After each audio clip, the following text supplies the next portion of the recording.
Hi, I'm Rowena. And last weekend, my family mistook me for a server at our reunion. That wasn't the worst part. They laughed at my scar, erased me from a family photo, deleted my name from a tribute video, called me Vera's +1 at a luncheon where I was the keynote. But then, someone mentioned a grant. A very specific grant. What do you do when the same cousin who cropped you out of every picture is now applying for funding you helped create?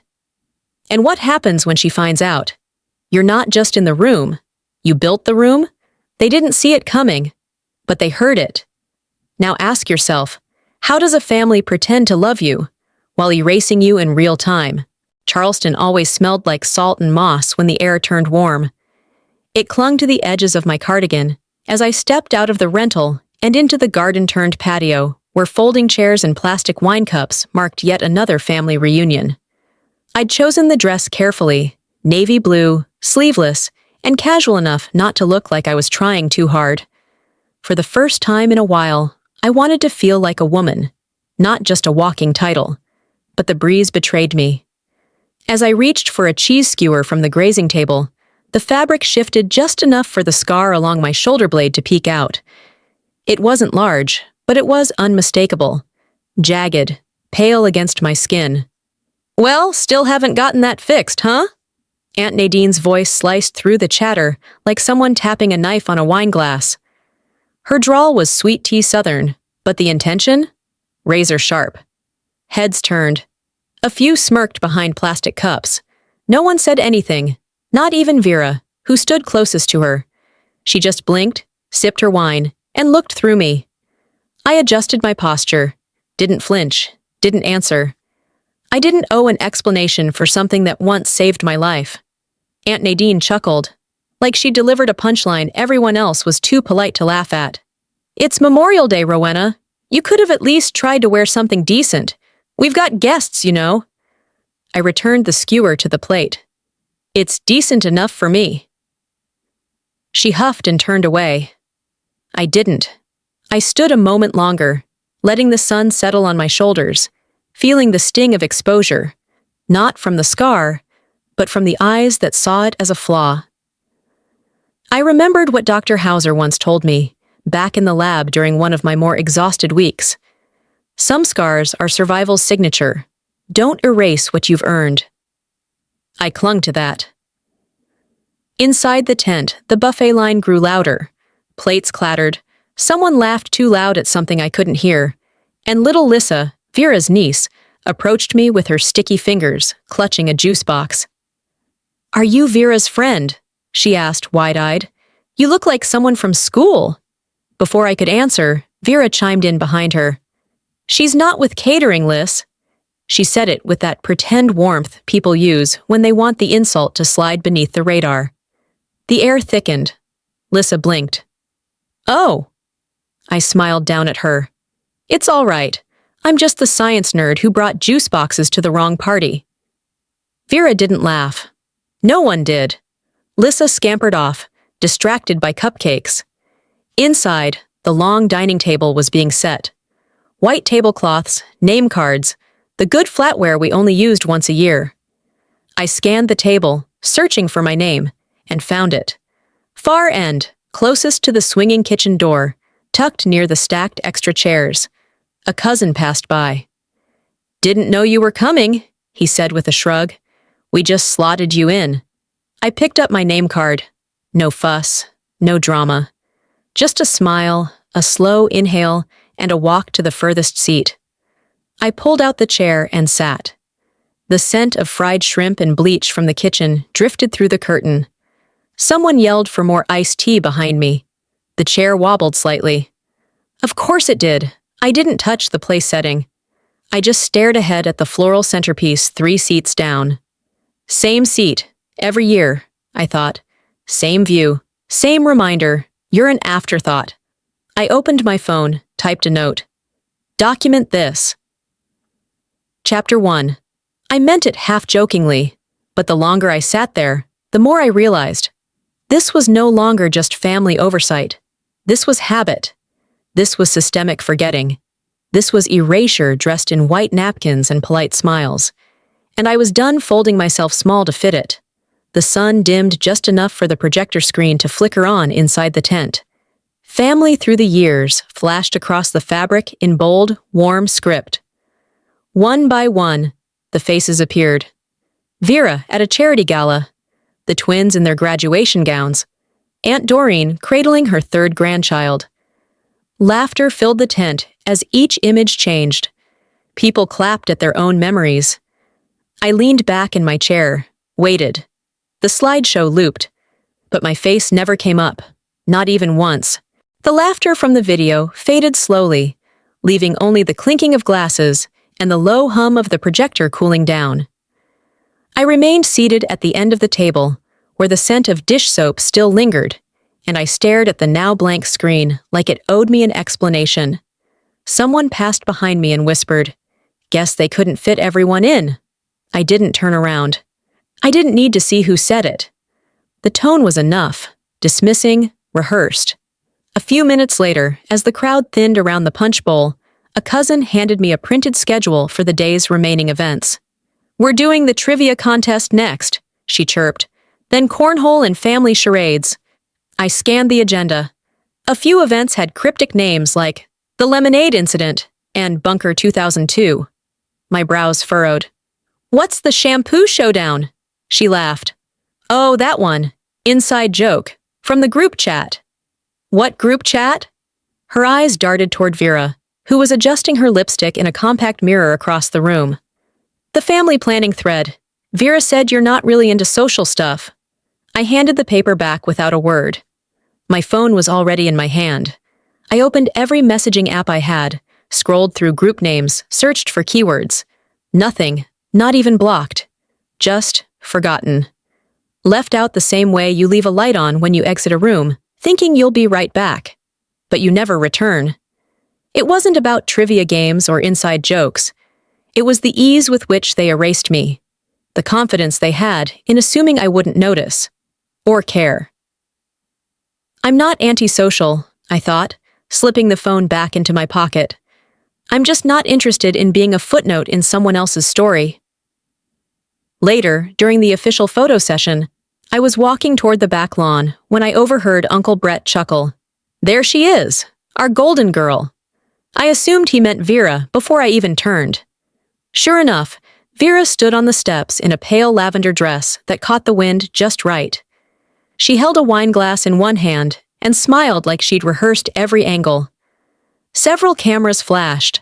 Aunt Trudy added, "Vera, you really know how to carry yourself. Rowena, maybe you should take a few notes, sweetie." I kept walking, but Vera turned, eyes glinting as she lifted her glass. "It's all about presentation, right?" I stopped beside her, angled just enough so only she could hear me. "And substance," I said. "Don't forget that part." She didn't reply. She didn't need to. Her silence was a language I spoke fluently by now. I let them have their pictures. Let them memorialize the curated version of success, the one that smiled well and dressed better. But in my mind, I was already filing this moment away.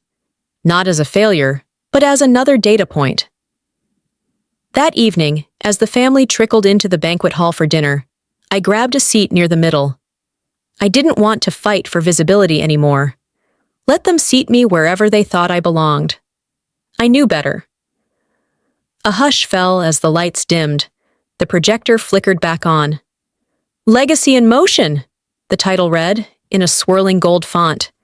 Music swelled, soft piano, the kind used in hospital commercials and corporate videos about integrity. The montage began. Wedding shots, baby photos, diplomas, first houses, promotions, smiling faces, champagne toasts, more wedding shots. My heart rate slowed, not from peace, but from pattern recognition. I wasn't there, except once. One photo, taken from the far side of a church pew, caught the edge of my profile. Cropped so tightly, I could have been mistaken for a stranger, or an assistant. Someone in the front row cooed, "Ah, Vera's TEDx talk. That was so moving." Applause broke out. I took a sip of iced water, letting the chill anchor me. "They always said I was private," I thought, setting my glass down. Maybe they meant forgettable. Or maybe they meant something else entirely. The side patio was quieter than anywhere else in the villa. Just the wind brushing against the tall grasses lining the fence and the clinking of glasses being reset for dinner. I'd found refuge there after the slideshow ended, needing somewhere the noise couldn't follow me. That's when I heard Dorianne. "I want you to have it," she said softly. I turned just enough to see them, her and Vera, standing beneath the trellis arch covered in fake ivy. Dorianne held a small velvet box, the kind we all knew from childhood. It had belonged to our grandmother, and we were told she wore it the night she met our grandfather. A thin gold chain with a sunburst pendant inlaid with mother of pearl. "You've always been the one carrying our legacy," Dorianne said, placing the box in Vera's hands like she was passing on a title. Vera smiled graciously, even tilted her head with the practiced humility she'd learned over years of praise. My hands stayed at my sides, rigid. That necklace, I'd asked about it once when I was 10. I remembered my mother saying, "It'll stay in the family." I was family, wasn't I? They didn't see me standing a few feet away, partially shadowed by the patio curtains.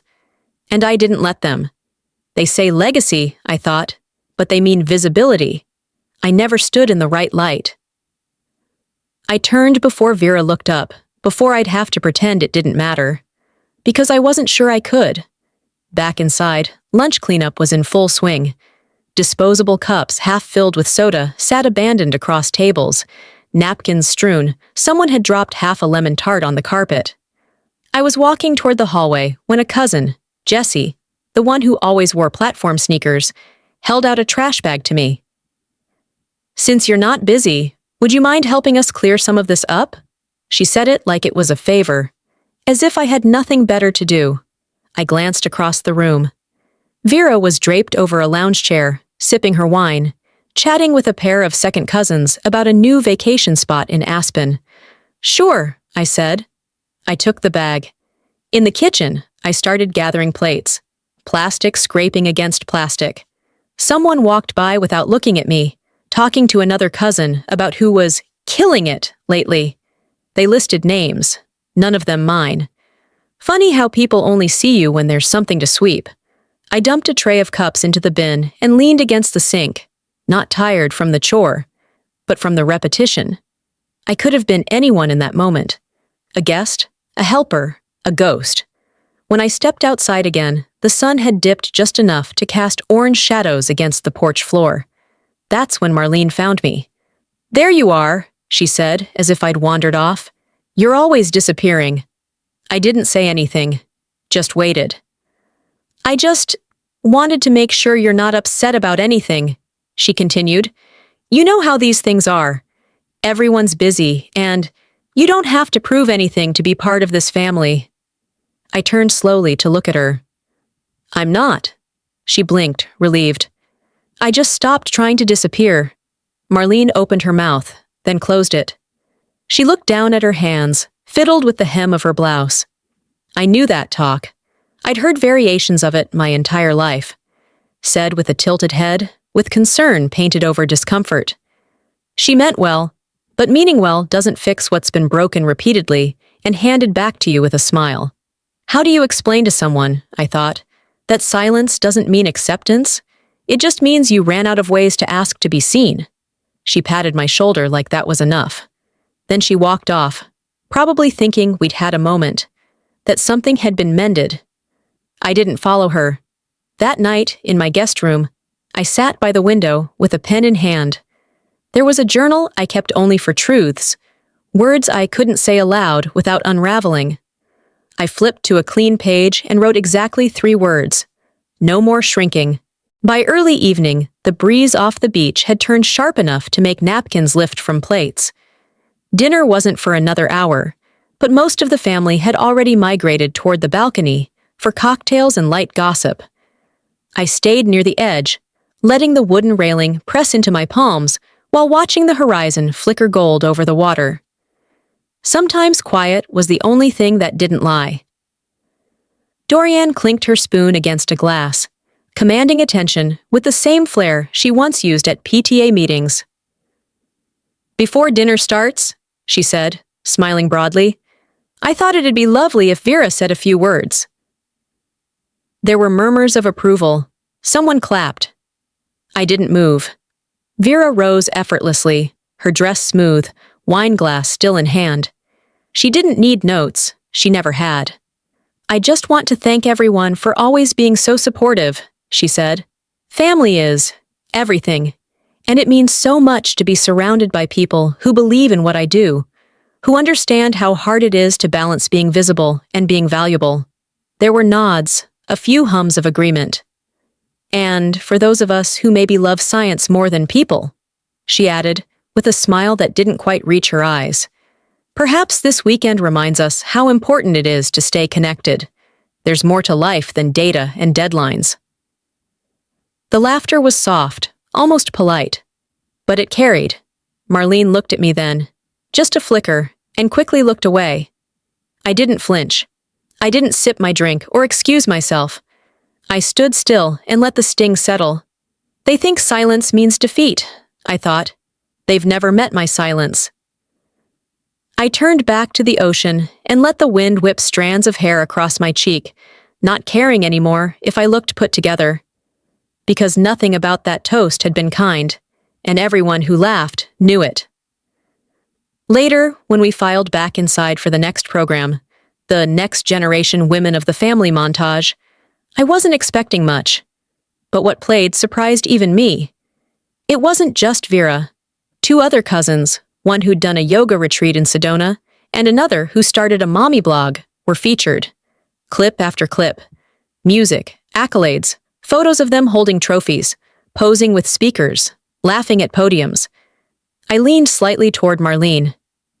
"I sent my video 2 weeks ago." She blinked. "You did?" "Mm-hmm." She said nothing more.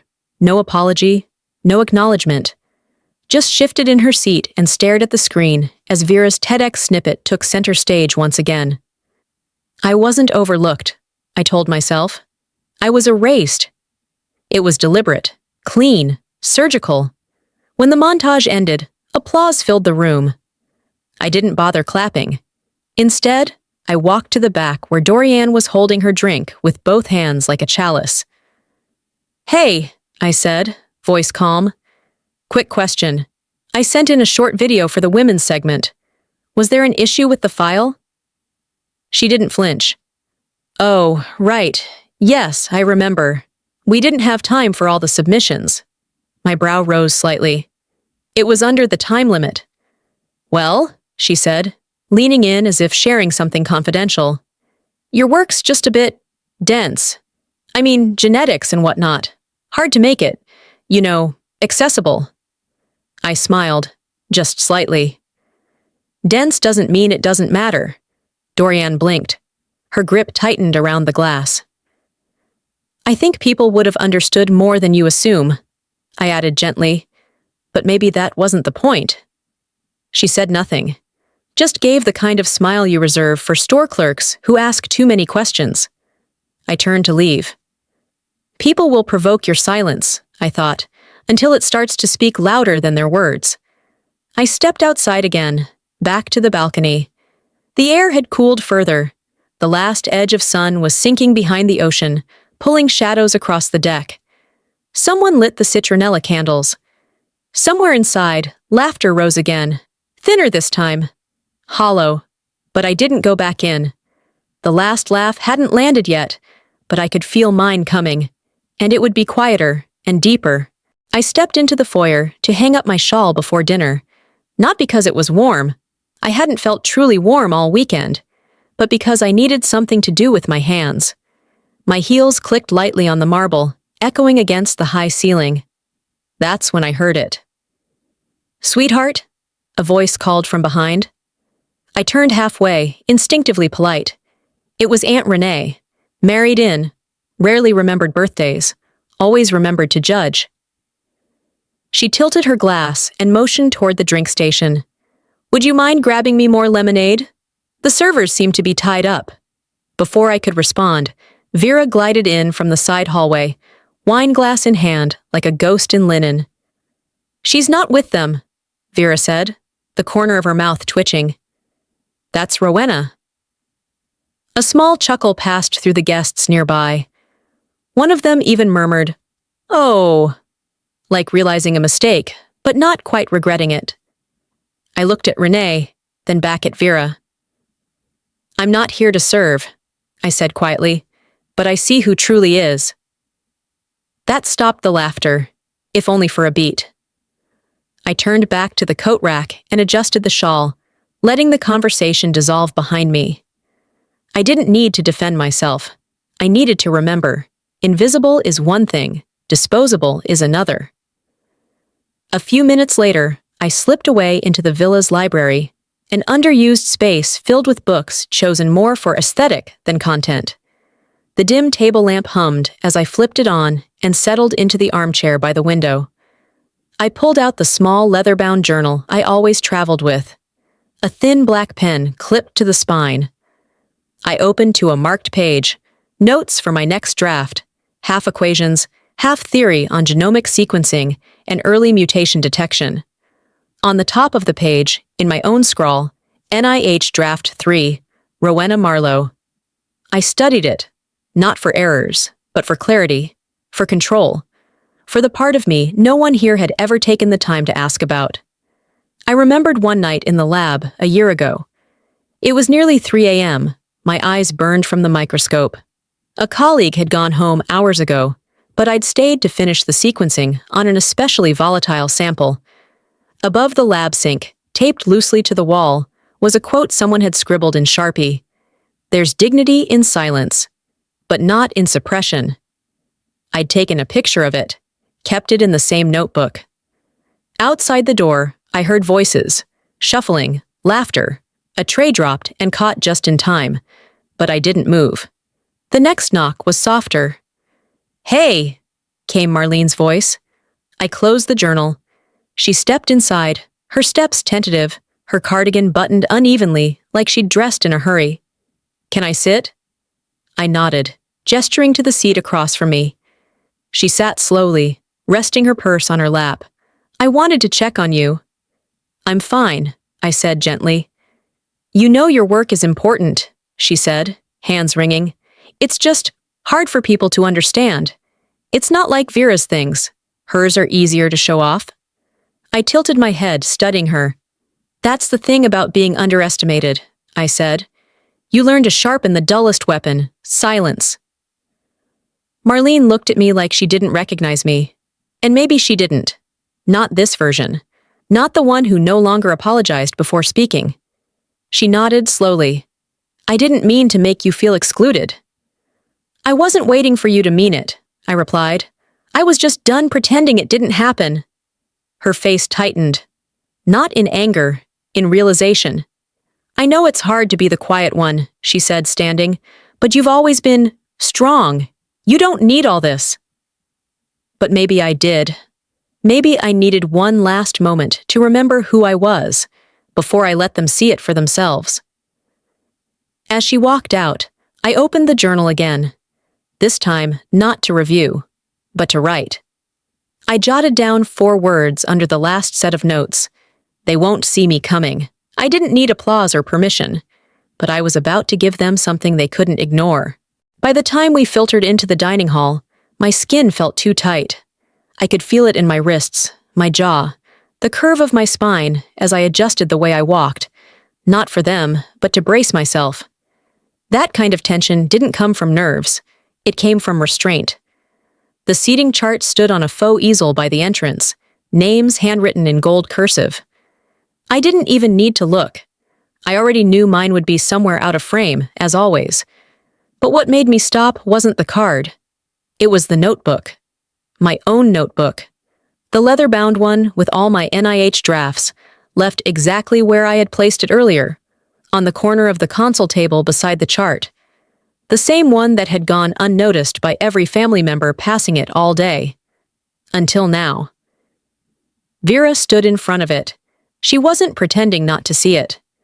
Her eyes were locked on the open page, the one I'd left intentionally exposed with the bold heading, Genomic Inheritance and Early Mutation Detection, Rowena Marlowe, Ph.D.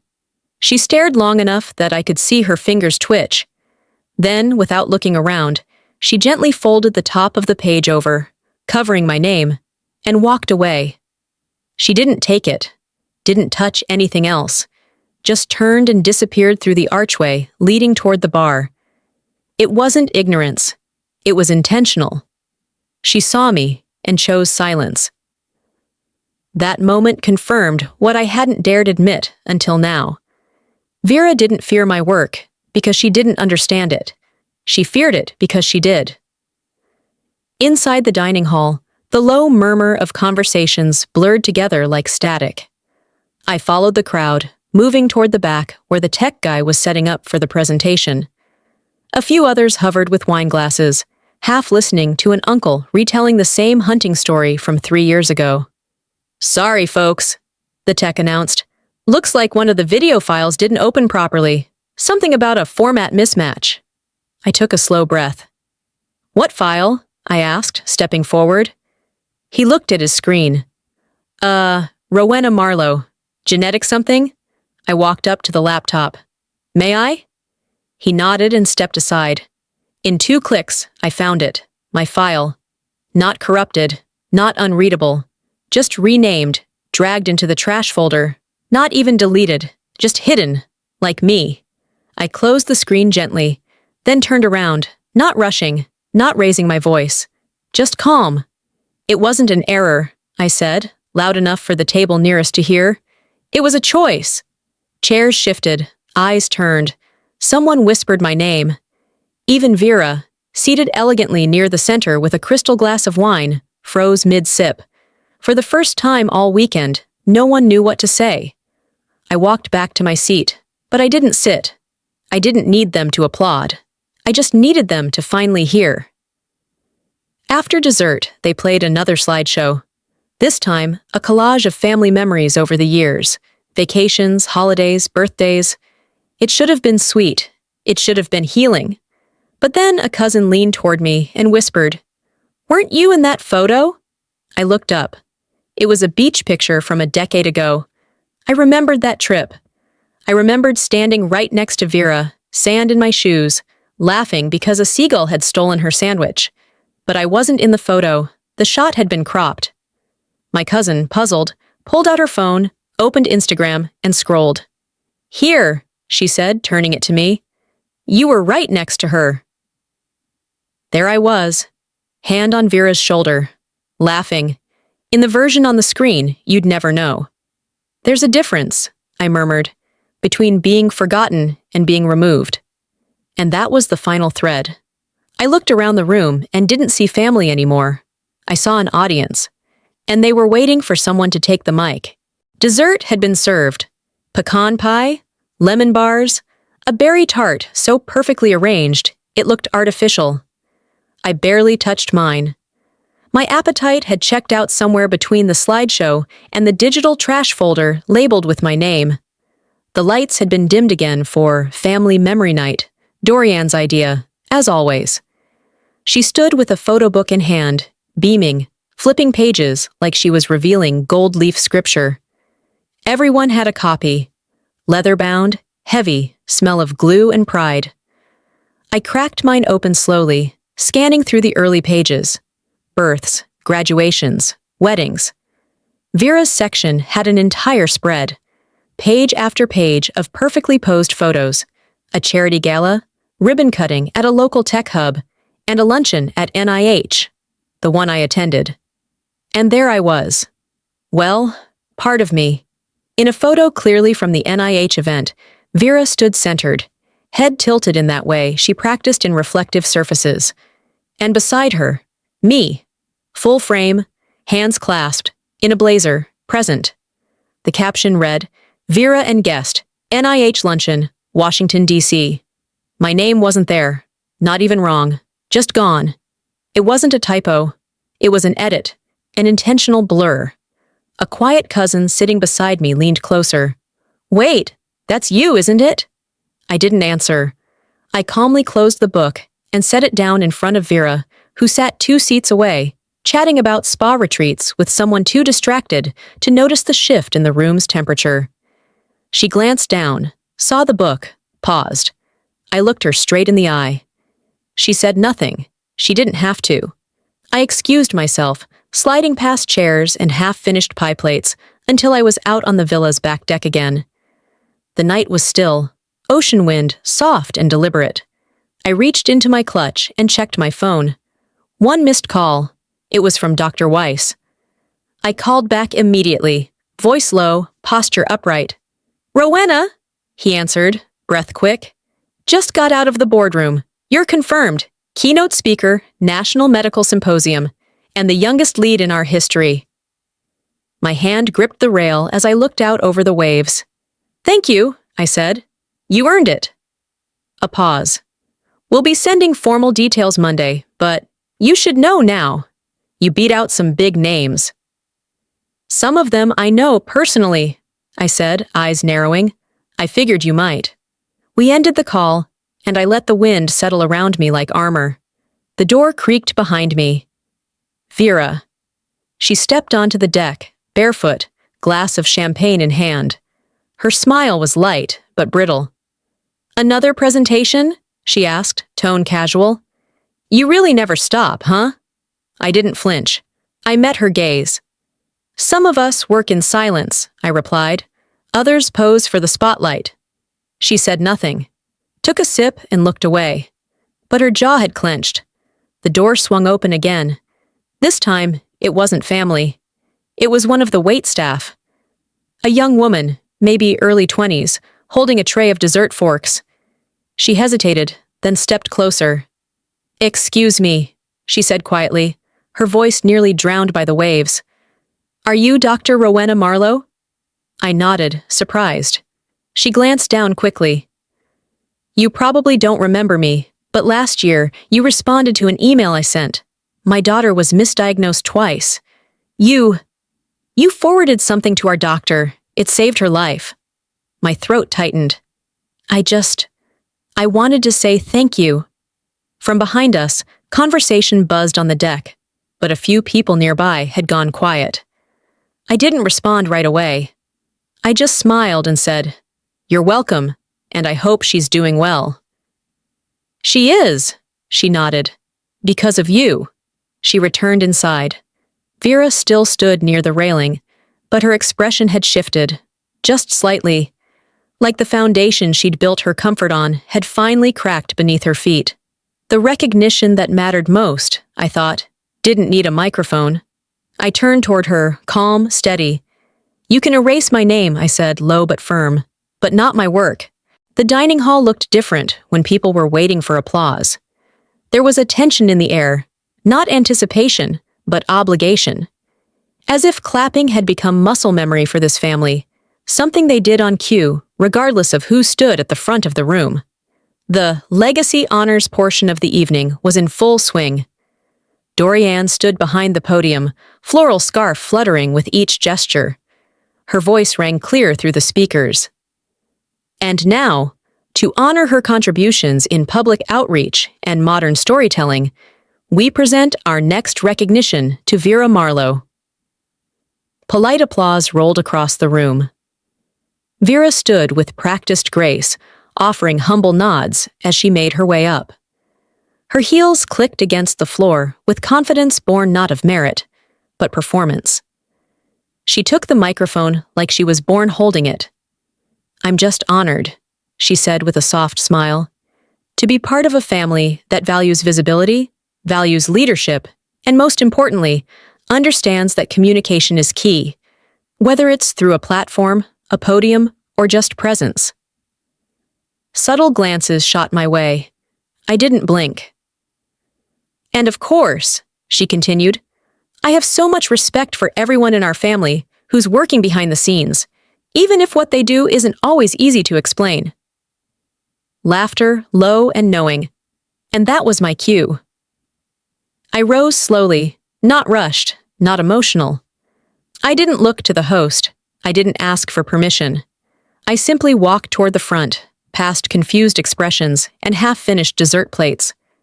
Dorianne reached for the mic, as if unsure whether to stop me. But I didn't need it. They said earlier they couldn't summarize my title, I began, projecting just enough, because it hasn't been done before. Silence stretched.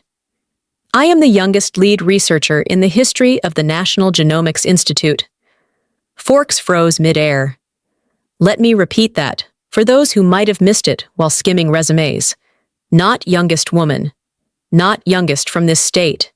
Youngest, period. You could have heard a pin drop between the sound of Vera's breath catching and the weight of the room recalibrating itself. I turned and walked back to my table without another word. It wasn't said in anger. It was said like closing a door behind me. I sat, picked up my water glass, and took a sip. Marlene stared at her napkin. A few cousins blinked too often. Then came a voice from the side of the room. A woman, mid-40s, elegant in a blue wrap dress, stood from a table near the back. "Excuse me," she said. "I'd like to add something." Dorianne looked startled. Vera looked annoyed. "My name is Odessa Blair, medical director at St. Andrew's Children's Hospital. Some of you don't know me, but I know Rowena." Heads turned. Her research saved our department millions in misdiagnoses. We've implemented her model for our last 12 pediatric cases, successfully. No one clapped, but everyone heard. Vera's jaw tightened. She stirred her drink with a slow circular rhythm, eyes fixed downward. I nodded at Odessa with quiet gratitude. Nothing dramatic, no fanfare. Just respect returned to where it was earned. Because truth, when spoken by someone else, always lands harder. No one said anything for a full 10 seconds, and in family terms, that's a century. No backhanded compliments, no forced pivots, just nothing.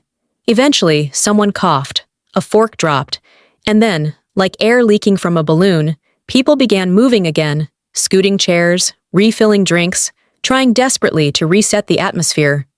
But they couldn't. Vera returned to her seat like a guest at her own wedding, nodding without smiling.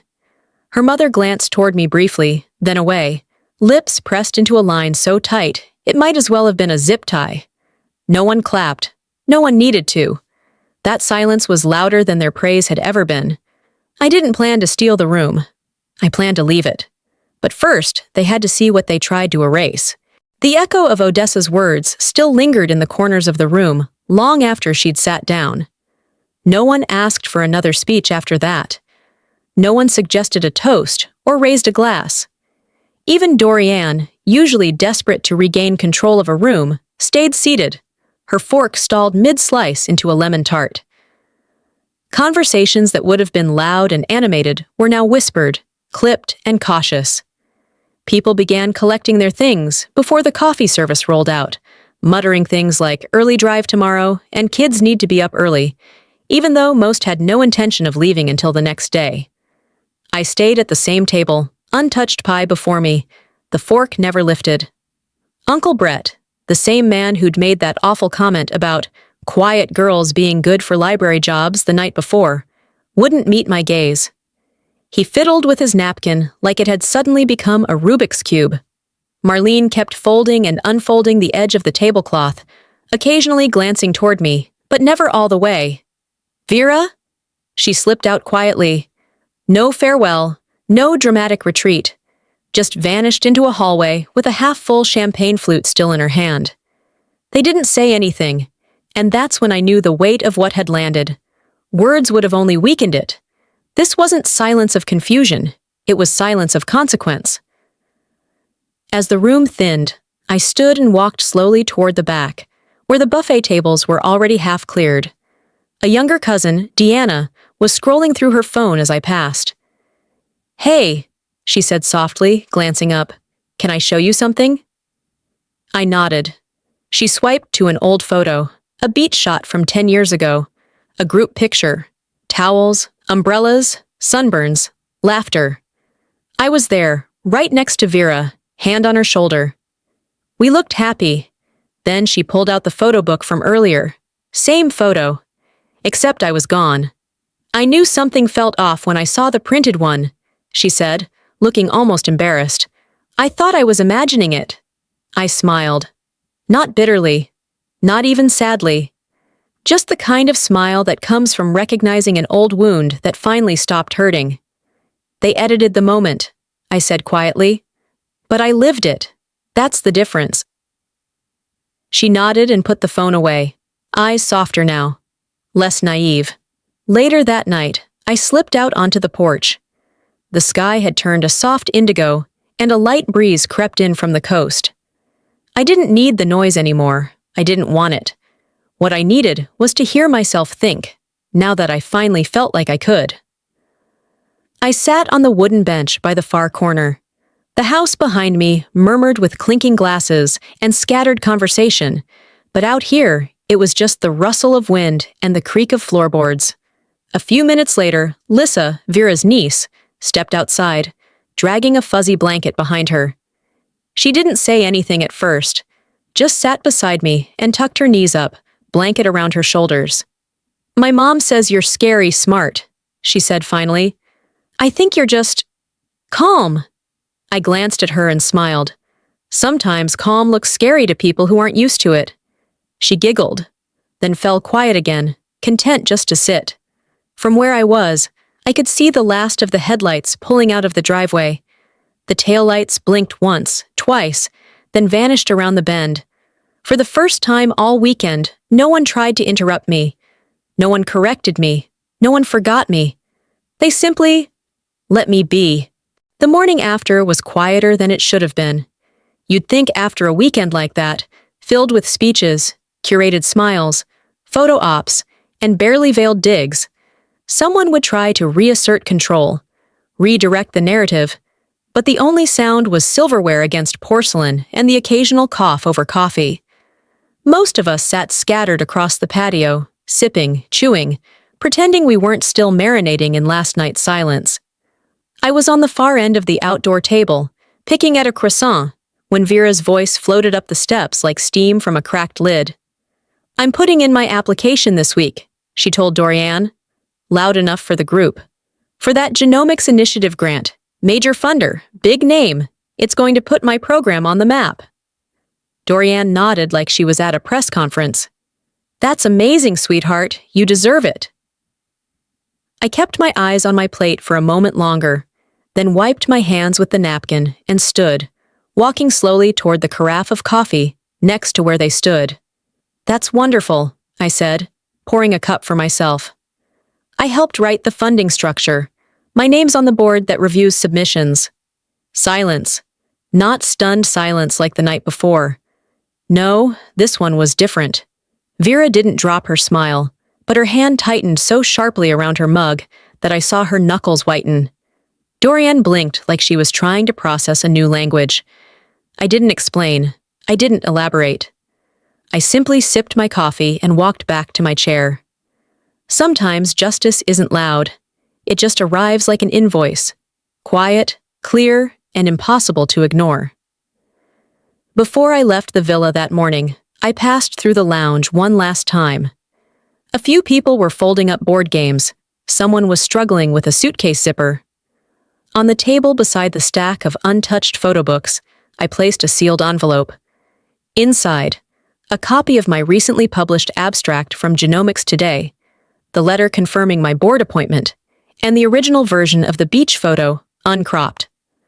A sticky note on top read, "For the record, and the future." I didn't sign it. I didn't need to. Dorianne found it hours later, after I'd already left. I imagine she opened it slowly, like you do something you're not sure you're ready to see. She didn't call me, but I know she read it, because she folded the photo and kept it. That was enough. No one said they were sorry, but the way they spoke to me during those final goodbyes, the softened tones, the direct eye contact, they didn't have to. It wasn't apology I was after. It was acknowledgement. And acknowledgement doesn't always come in the form of words. Sometimes it's the way someone finally stops correcting you mid-sentence, the way their hands fidget with napkins they used to throw at you, the way they wait for you to speak first. I didn't walk out of that villa with my head held high out of pride. I walked out steady because I knew they would never look at me the same again. I wasn't just the cousin with the complicated job title anymore. I was the cousin whose name they'd whispered for years, until they finally said it out loud. Recognition wasn't my reward. Liberation was. They didn't give me applause, but they gave me something better. They finally went silent and listened. The next afternoon, the sun came in softly through the hotel window, casting long gold streaks across the foot of my bed. I was still in my robe, bare feet curled beneath me on the balcony chair, staring out at Charleston Harbor. The clink of cutlery from the sidewalk cafe below mixed with the hum of the wind. It was the first sound that didn't feel performative all weekend. The notebook sat open on the glass table, pages fluttering slightly. I hadn't written anything since the last entry, until now. What if letting go isn't failure, but freedom? I stared at that line for a long time after I wrote it, not because I questioned it, but because it finally felt true. Everything that had happened over the past 3 days replayed like flickers from old film reels. Vera's toast, Dorianne's edited captions, Odessa's voice rising from the back of the room like justice in a silk dress, the look on Vera's face when I named the board she planned to impress. And then the silence. But what stuck with me most wasn't the noise that came before. It was that, at the end, no one tried to correct me. Not even once. A memory came back, one I hadn't touched in years. I was 8. It was Thanksgiving. I'd just memorized a full chart of the periodic table for fun and was trying to explain to my uncles how helium doesn't react under pressure. They laughed and told me, "Let the grown-ups talk." I hadn't spoken for the rest of dinner.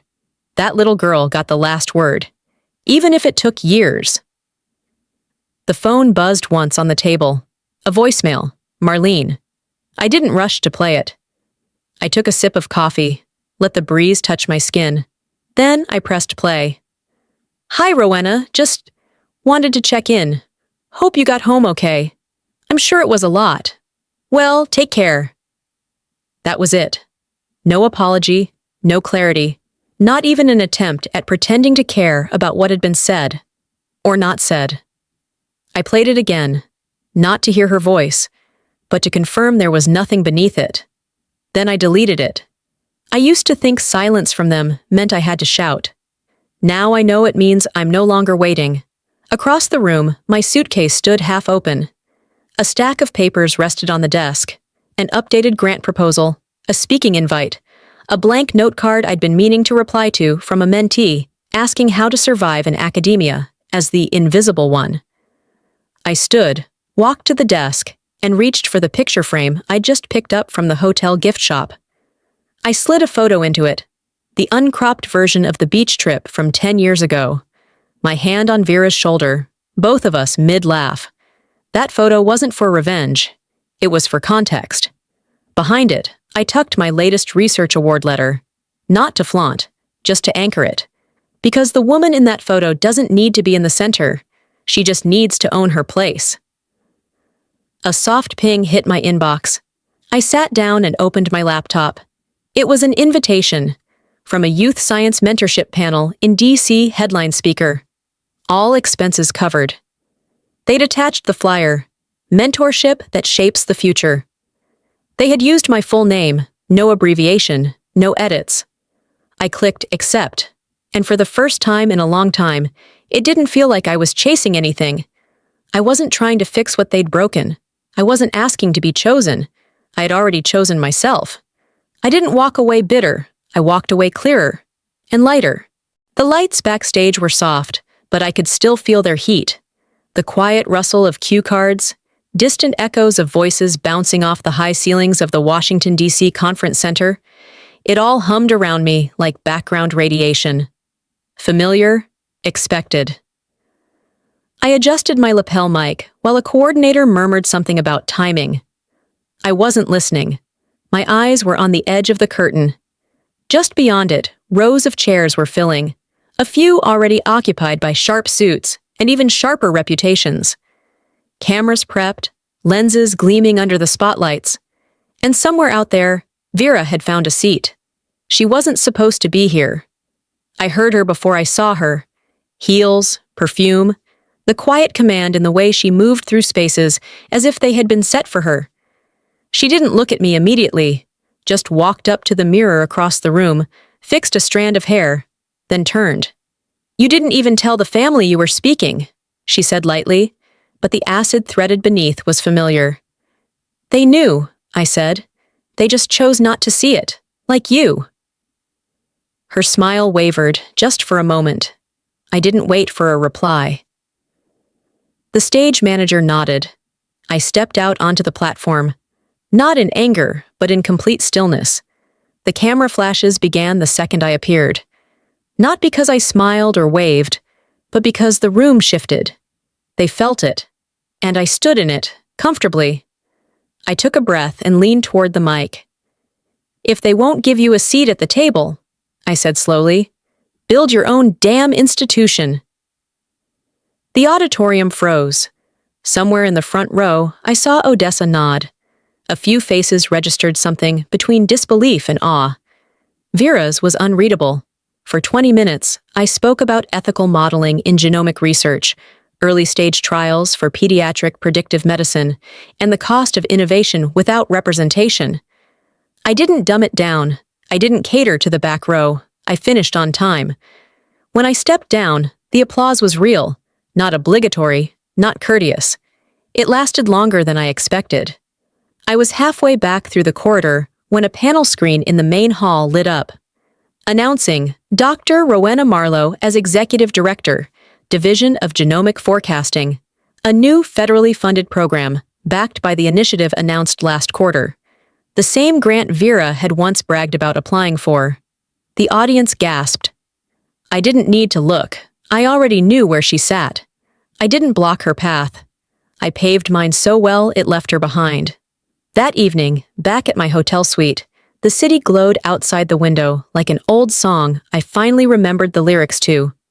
The room smelled faintly of fresh linen and ink from the open envelope beside me. I took out the framed beach photo, the uncropped one, and laid it on the desk. Then I reached for a new envelope and placed the photo inside with a note. "This is the original. No edits. Just truth." I addressed it to Marlene, not for her validation, but so that she, and the rest of them, could finally hold what they tried to rewrite. I sealed it. Then I sat at the edge of the bed and looked out at the Washington skyline. My laptop pinged. A thank you message from the conference committee, a handful of interview requests, a forwarded email from a student I'd once mentored. I replied with ease. Because this time, I wasn't speaking from defense. I gave them back the past. Because I don't need it to shape my future anymore. They wrote me out of the family story. So I wrote a new one, with my name in bold, on every page.